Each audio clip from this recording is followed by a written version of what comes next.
Hi. So, picture this. A little girl is sitting in the driver's seat of her parents' 1986 Ford Econoline van, turning the lock steering wheel and dreaming of when she would one day own a car of her own and what places she would explore. Fast forward to a fresh-faced 15-year-old sitting nervously in the small examination room with her mother, waiting to hear the results from the retinal specialist.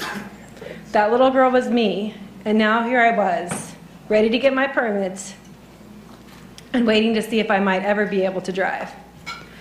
Finally, the doctor walked in with a diagnosis: retinitis pigmentosa. Retinitis what? She explained that this was a disease that would gradually destroy the rods and cones of my eyes, but she couldn't really give much of a timeline or what to expect. Some people lose a lot of vision quickly, others are stable for a long time.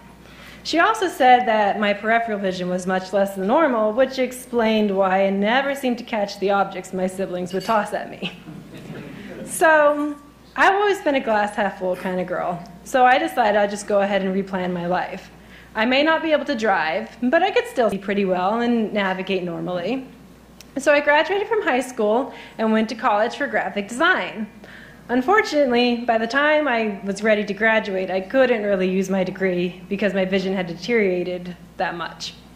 So after rethinking my life yet again, I opened my own coffee shop in a small town in West Virginia.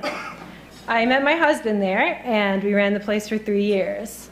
By then, my vision had once again deteriorated. After some discussion, I decided to shut down the cafe and support my husband in pursuing his graduate degree, which landed us in New York City. Now here I was, in the greatest city in the world, and unable to explore it. My vision may have changed drastically, but the adventurous spirit in that little girl had not. I felt like an animal stuck in a cage, wasting away while life passed me by. Since I couldn't hide my impairment anymore, I surrendered and learned to use a cane. With my newfound mobility, I took some skills training courses and landed a job. But I still felt stuck. I may have been adventurous, but I was also stubborn and self-conscious.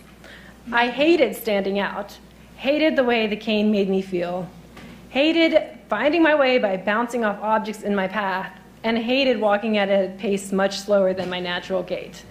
I would only go out if I absolutely had to go to work and come back home again.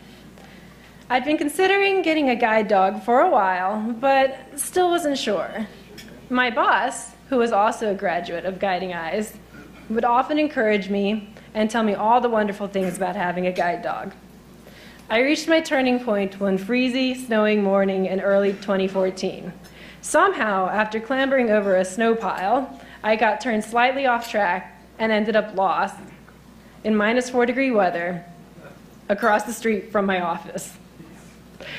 Wondering if I might freeze to death, I made up my mind that day and applied to Guiding Eyes. I received Jingles in late August of last year, and it was love from the moment I met her. I can't even explain the amazing feeling of picking up the harness handle for the first time, of weaving through a busy street without bouncing off of obstacles or people, and of making my way to the curb with ease at my quick pace. This past winter, I got lost in a blizzard near my office, but Jingles didn't. I tried to figure out why she kept going to a certain building's door, only to realize it was an alternate entrance to my office. I may get turned around sometimes, but my dog is still looking out for me. I've reached another turning point since receiving Jingles. I used to say, "I can't," when I was confronted with an unfamiliar situation. Now, more and more, I find myself saying, "Well, of course I can." Jingles has restored my confidence in a profound way. No longer do I feel like a prisoner of my four walls. Now I know I can go where I want, when I want. Jingles is my guide, my friend, my companion.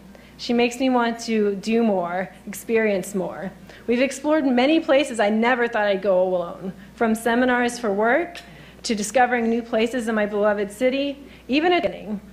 When not exploring, I can't even describe the amazing feeling of once again taking a long walk to nowhere and not worrying at all.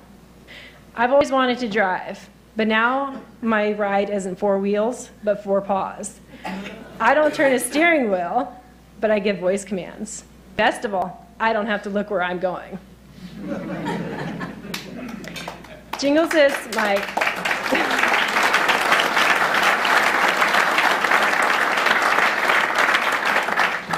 I have a yellow Labrador GE Coupe Sports Edition. So, my story is only one of many thousands. Everywhere around the world, there are people just like me with stories just as life-changing as mine. I can't believe that there are so many selfless people who, out of the generosity of their hearts, make gifts that restore independence, confidence, and a new lease on life for hundreds of people through Guiding Eyes for the Blind each year. So, for all those people, just like me, who are now saying, of course I can, I want to thank you, because your gifts mean so much to me, to Jingles, and thousands of other people around the world. Thanks.